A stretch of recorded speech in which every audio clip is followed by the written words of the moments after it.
আবেদন কারণ ছাড়া কাউকে ডাকি না, আর কারো বিরুদ্ধে কথা বলার জন্য ডাকি না। আমি অল টাইম আমার নিজের জন্য ডাকি আপনাদেরকে। আর অনুরাগ অন্যায় অত্যাচার হলে সেখানে কথাবার্তা বলি। এখন আর মানুষের জন্য কথাবার্তা বলিনি, এখন আমি নিজের জীবন নিয়ে কথাবার্তা বলি। গত কয়েকদিন আগে আপনারা দেখেছিলেন বগুড়া আদালতে আমার উপর হামলা করা হয় এবং আমাকে মারধর করা হয়। সেই মারধরের ঘটনায় আমরা বগুড়ায় মানে সদর থানায় একটা মামলা করি। ওখানে করার পরে মামলা মনে করেন এখন পর্যন্ত আসামি ধরল না, তদন্তই করলো না।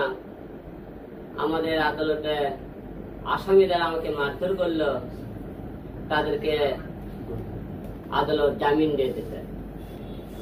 এখন প্রশ্ন, আসামি ধরার আগে তো জামিন পেয়ে যায়, তাহলে দেশের আমাদের যিনি আদালতের জজ সাহেব ছিলেন তিনি কি সেদিনকে মারের ঘটনাটা দেখেননি? এবং যিনি জামিনটা দিল তার সামনেই তো মারামারিটা হয়েছে।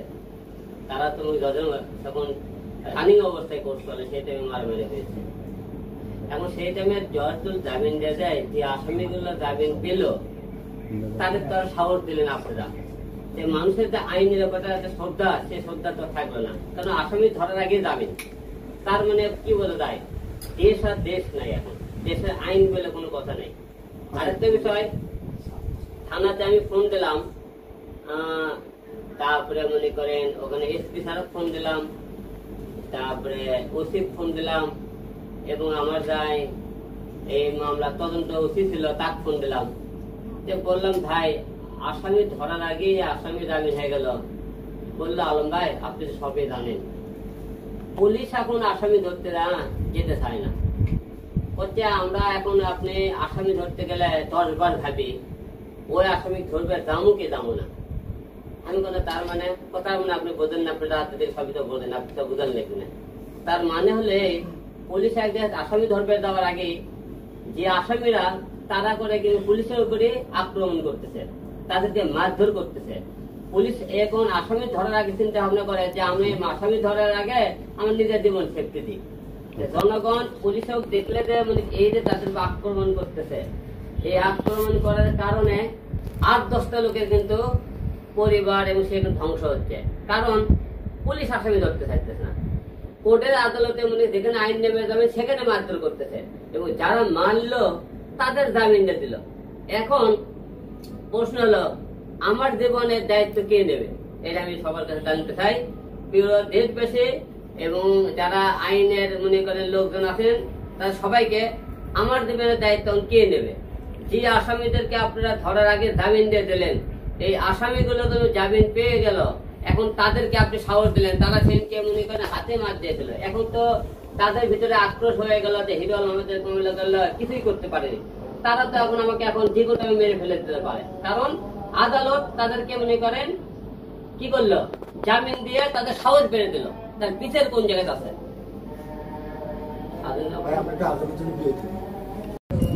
জামিন দিয়ে দিচ্ছে, কাম করলে হয়েছে তাদেরকে আগে জামিন দিয়ে দিচ্ছে, তারা আগাম জামিন দিচ্ছে।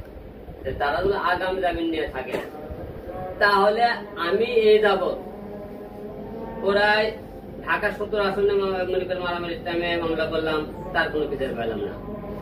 এবং এর আগে আমার বাসায় 2 বার হামলা করতে আসলো, তার জন্য 2 বার হাতিঝিল থানায় মামলা করলাম, তার কোনো বিচার পাইনি। 2018 আমাকে মারধর করলো, তার কোনো বিচার পাইলাম না। তাহলে আমার এত শত্রু, এত আমার উপর আক্রমণ কার জন্য? এই জনগণের জন্য। আমি আমার নিজের জন্য কিন্তু কিছুই করিনি। জনগণের ভালো করতে গেলে, দেশের মানুষের ভালো করতে গেলে আজকে আমি এরকম, তাছাড়া কিন্তু আমার জীবনে এরকম হওয়ার কথা না। তাহলে এখন আমরা কার কাছে বিচারটা দেবো? আর দেশের মানুষ কার কাছে যাবে? থানার যেও নিরাপত্তা নাই, আদালতে যেও নিরাপত্তা নাই। দেশ তো একতরফা হয়ে গেল না, যে আওয়ামী লীগের টাইমে খেলে আওয়ামী লীগের লোকজন শাসন করছে, বিএনপির টাইমে এখন বিএনপি লোকরা শাসন করতেছে। আদালতে যায় দেখি সব বেশিরভাগ বিএনপি লোক, আওয়ামী লীগের আর কেউ কথাই বলেন, এখন বিএনপি সব কথাবার্তা বলে। দেশ তো তাহলে একতরফা হয়ে গেল। আওয়ামী লীগ যখন ক্ষমতা ছিল আওয়ামী লীগের দেশ, বিএনপি এখন হচ্ছে এখন বিএনপির দেশ। মালুম না, বিষয়টা হচ্ছে কি 5 আগস্টের যে গণ অভ্যুত্থান পরে আমরা জানি, সকলেই জানি যে আইন শৃঙ্খলা পরিস্থিতি একটু অবনতি আছে।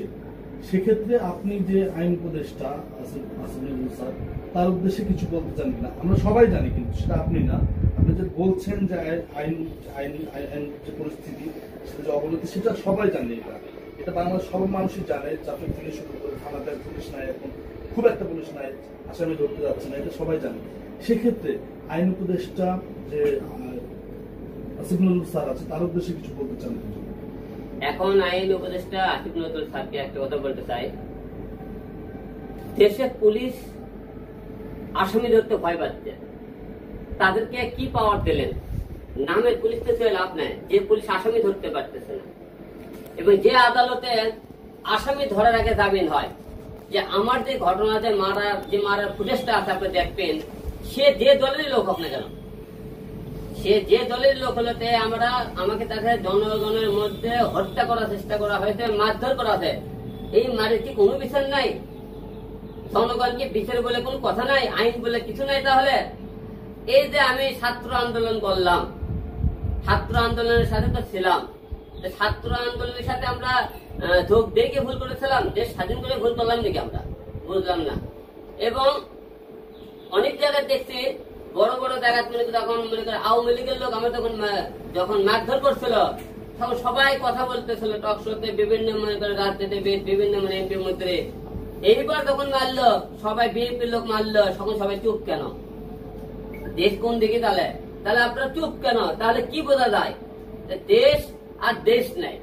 মানুষ সে মনে করে আওয়ামী লীগ হোক, বিএনপি হোক, যাই হোক মারছে, যদি একজন ওইরকম যে মারের ঘটনা আপনি ভিডিও ফুটেজ দেখে থাকেন, তার জন্য আপনি কথা বলতেছেন না। আজকে আমাকে মারধর করছে, আমাকে পিঠে মেরে ফেলে দিলে কি হবে? এই দেশে অজস্র লোক মারা গেছে, আমি একই আলম গেলে মারা গেলে তো কিছু হবে না। কিন্তু আপনাদের উপর একটা বিশেষ অনুরোধ থাকলো যে আইনের যে শ্রদ্ধা, সেটা দিন দিন নষ্ট হয়ে যাচ্ছে জনগণের। সেই আস্থাটা আবার আপনারা ফিরে আনুন, নাহলে পুলিশ হোক দেয়া জনগণ মারতেছে, আপনি তার বিচার পাইতেছে না। সেটা জনগণ মারলে তার বিচারই নেই। আর তার আইন কোন জায়গাতে আছে? আপনি এখন কি চান? এখন সর্বোচ্চ আমার দেশবাসী সবার কাছে একটা কথা বলতে চাই, যে আমার জীবনের নিরাপত্তা কে দেবে? আমি তো এখন নিরাপত্তাহীন নাই। আমার বাসায় এত লোকজন মারতে আসতেছে, এবং আমাকে এইরকম ধরে মারধর করা হলো, তাদের জামিন দিয়ে দিলেন আপনারা। তাহলে ভবিষ্যতে তো আমাকে মেরে ফেলে দিবি না, তার জন্য কে যায় দেখবে? তবে আমি কোনো যদি মারা যাই, আমার জন্য মনে করেন আমি এই বাংলাদেশের এই 2 রাজনৈতিক দলকে দায়ী করে দেবো। কারণ আমার বাড়িতে কোনো জীবনের কোনো সত্য নাই, এই 2 দলের লোকই আমার বারবার অ্যাটাক করতে মারতেছে। তাই আমি তো যদি মারা যাই, এই 2 দল দায়ী থাকবে। এখন তো আওয়ামী লীগের সরকারও না, বিএনপির সরকারও না, তাহলে এখন যে সরকার আছে, এই সরকারের কাছে আপনি চাওয়া? এই সরকারের কাছে চাওয়া, আপনি তো ভিডিও আমার যে মারার ঘটনা তো আপনারা দেখেছেন, আপনাদের আইনের লোকজন জামিন আগে আমার আসামিগুলো কেন পালো, সেটা আমি জানতে চাই সরকারের কাছে, এবং আইনের যারা আছেন কর্মকর্তা সবাইকে, যে এইরকম ঘটনা যেন বিচার না করেন, যে মার ধরে বিচার, এবং থানাতে লোকজন পুলিশও করতেছে বিচার। যে আমরা দেশের জনগণ কার কাছে যাবো এখন বিচার নেওয়ার জন্য? আমরা কার কাছে নিরাপদ? আওয়ামী লীগের কাছে নিরাপদ ছিলাম না? বিএনপির কাছে নিরাপদ না? আপনাদের যার দায়িত্ব আছেন তাদের কাছে নিরাপদ? জনগণ এখন নিরাপদ কার কাছে, সেটা আপনারা বলবেন। যেহেতু দেশ স্বাধীন করেছেন, আপনি ছাত্র আন্দোলন ছিলেন, এখনো সমন্বয়ক আছেন, তাদেরকে কোন প্রশ্ন করতে চান কিনা? এখন ছাত্র আন্দোলনের সাথে আমরা ছিলাম, আপনার নাইট ভাই, খালেদ ভাই, যারা যারা আছে সবাইকে বলতে চাই, আপনারা তো দেখছেন, দেশ নিয়ে কথাবার্তা বলেন, এইরকম একটা মারধর আমার উপর হলো, আপনারা তারা ভিডিও, আমি নয় আপনাদের কাছে গেলাম না, তা আপনারা ভিডিও ফুটেজ দেখেও তো আপনারা কেউ কোনো কথা বললেন না। তাহলে এই স্বাধীন দেশে এইরকম মানুষ পিটিয়ে মারবে, তার কোনো বিচার হবে না? তাহলে আর বিচার কার কাছে নিতে যাবো বলেন? আপনারা আওয়ামী লীগের কাছেও বিচার পেলাম না, বিএনপির কাছেও বিচার পেলাম না, মধ্যে আপনারা আছেন দেশে, আপনাদের কাছেও বিচার পাইতেছে না। তার জনগণ কার কাছে বিচার